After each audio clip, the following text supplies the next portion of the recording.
Timothy Noakes, MD, is an emeritus professor in the Division of Exercise Science and Sports Medicine at the University of Cape Town. While his name may not ring a bell here in the US, he's a full-blown celebrity in his native South Africa and one of the most accomplished exercise physiologists on the planet.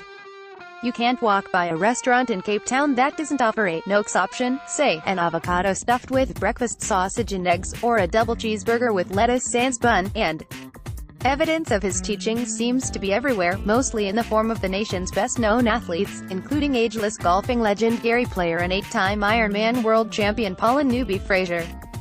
In fact, Noakes' celebrity these days is such that he's even been pulled into South African presidential politics. To echo the country's papers of record, is President Jacob Zuma's and his wife's dramatic weight loss a result of the Noakes diet? No one is sure about the president, but his wife, definitely. She's lost 66 pounds following the Noakes plan.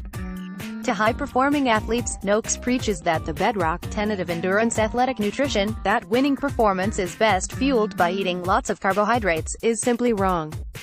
Instead, he believes athletes can alter their bodies so that their metabolism burns fat as a primary fuel source, a physiological process known as ketosis, either from stored body fat or from the foods they eat every day. For non-athletes and anyone trying to lose weight or keep it off, Noakes advises that eating a high-fat diet, with few if any refined carbs and as little sugar as possible, will switch on the same fat-burning system and keep your body lean and your weight stable without making you hungry. According to Noakes and a growing number of nutritionists, physiologists, and biohackers, when you're in a state of ketosis, best attained through a strict ketogenic diet, good things happen. Sometimes, amazingly good things. 2 years ago, LeBron James famously lost 25 pounds and upped his late-game endurance by cutting carbs and sugars from his diet.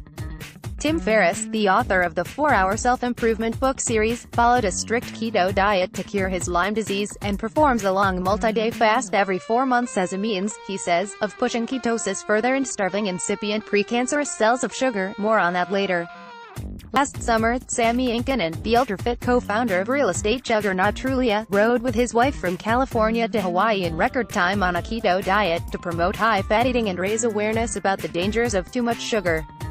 The keto diet, say its ardent supporters, is a natural way to literally reprogram your metabolism and transition to an upgraded operating system. You'll ultimately feel better and perform better, and your body fat will plummet.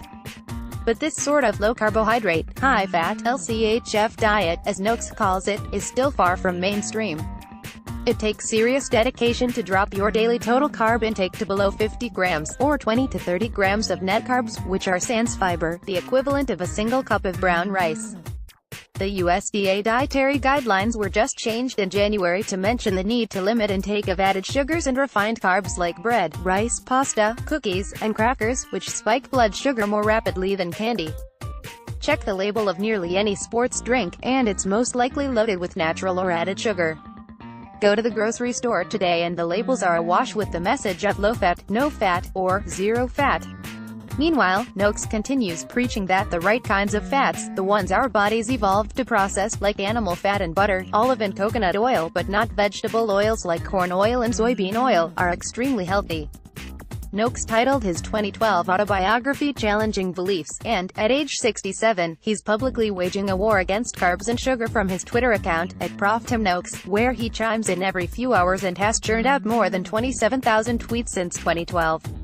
Noakes constantly retweets the latest nutrition stories, and offers his own food for thought. Consumption of refined grains, sweets and desserts, sugared drinks, and deep-fried foods equals more heart disease, or truth wins in the end.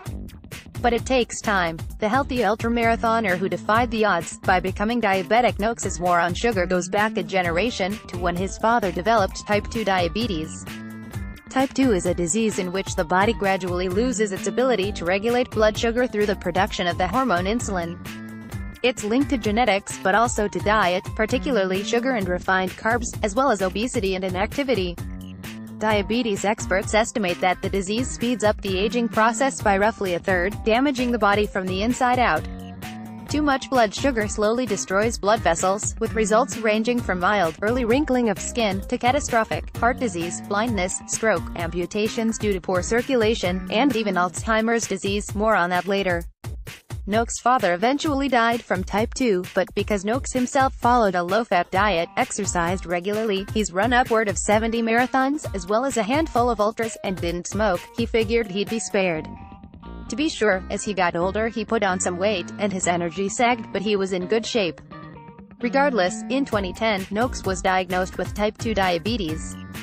Though he didn't know it yet, a lifetime of well-intentioned carbo-loading for his athletic endeavors had set him up for a fall.